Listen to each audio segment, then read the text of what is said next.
Nathan Outteridge, welcome back to Sydney. Nice to be sailing on home waters, yeah? Yeah, absolutely. Sydney Harbour is such an amazing place to sail, and I haven't actually been on the harbour for about 2 years now. So yeah, looking forward to getting back out and racing here. Quite a gap between your original phase in SailGP and then coming back, and yet you're lying fourth after two events. That's quite something.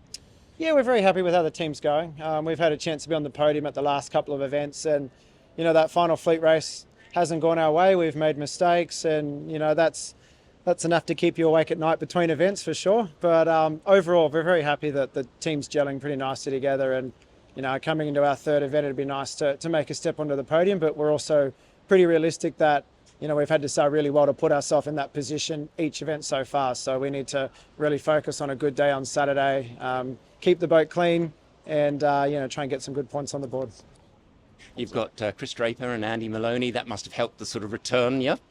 Yeah, absolutely. Having, sailed with Chris and Andy quite a lot in the past. I did season 2 with Chris on Team Japan and sailed with Andy a lot in the America's Cup.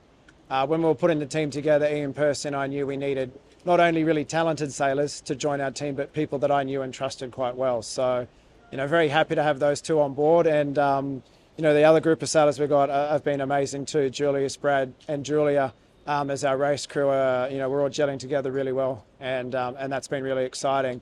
And as each training day goes by and each day goes by, you can just feel the group connecting better. And at the end of the day, you're only as strong as the weakest sailor on the boat. So we've all got to keep working together to keep improving every event.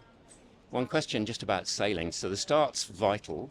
T1, is that when you sort of choose when you're going into the box? How's that decided? Is it pre-planned? I mean, what's the sort of pre-start, and are you getting coaches in there? Or That's a great technical question on the starting. I guess people use different terminology, but because the starting boxes aren't that big and you want to keep your boat speed up, a lot of work gets done on your timings. And T1, or the time you cut the line, is that time you go through the starting line on port tack, right, and you go into the starting box. So you can go whenever you want. There's no rules and restrictions. It's not like match racing where you've got to enter at 2 minutes, for example. So the typical times are all about how big the starting box is and how windy it is. Right. So the bigger the starting box is, the earlier you're likely to get in there. Sometimes you can go in at 1 minute 30, and you looked at Auckland and boats were going in at 30 seconds because the starting box was so small. So a lot of people are probably doing all their homework. A lot of us use simulators for that. And obviously the Friday practice and training is your warm up to get your timings right.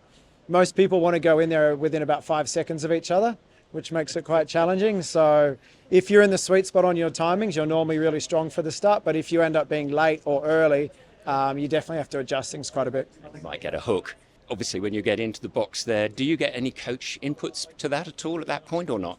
I think different teams do it different ways, but your coach can talk to you the whole way through it. So, our coach, Sam Meach, is very experienced in SailGP. He was coaching the Black Foils last year, and we rely on his input quite a lot. He helps us with timings, he helps us with gate bias, he helps us with traffic management. Normally the coaches have a view of the race course. Yep. Like in Auckland, they were like next to the grandstand, saw everything. Here in Sydney, they're in the containers over at the tech site. So he's relying on the technology, any broadcast feed.